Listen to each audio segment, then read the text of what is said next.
Hi there, my name is Georgia Gray, and I am the founder of the holistic nutrition practice, WBH Nutrition Co. out of Denver, Colorado. Today, I want to share with you some of my Lyme hacks for navigating chronic Lyme disease.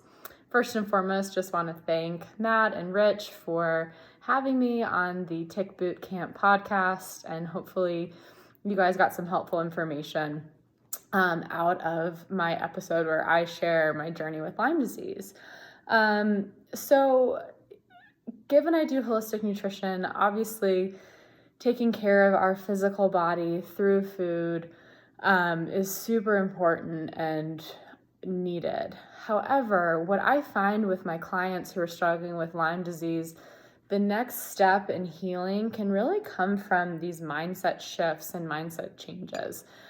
Because, we can eat all the kale that we want, but if we're not taking care of ourselves and loving ourselves and using Lyme as this invitation to slow down, then we're really never going to heal. So the hack that I wanted to share with you today is finding balance in your life.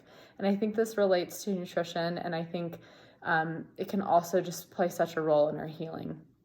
So what I mean by that is, let's first start with just the disease itself and feeling sick.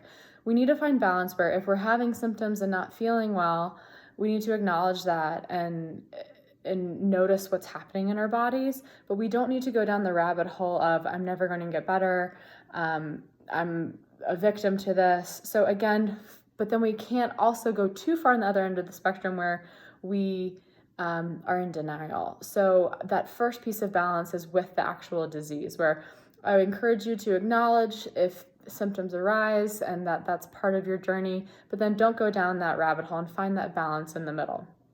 I think the same thing goes for food. We need to be eating those leafy greens, quality proteins, organic when possible,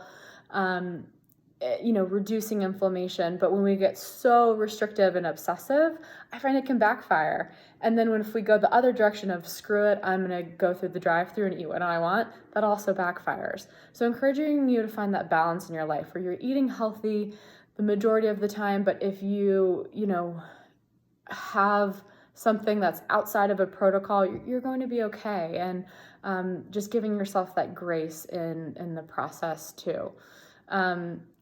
I would also encourage you, I think the same thing with rest and exercise, where we can't push it too hard, but also allow yourself to move at times. And same thing with rest, give yourself permission to rest when you need it. That's so key when your body is fighting off Lyme. And then lastly, when it comes to finding balance with Lyme disease, I want you to remember that you aren't your disease. This isn't your Lyme. It's something just in your body, and it's not you, and it's not a part of you.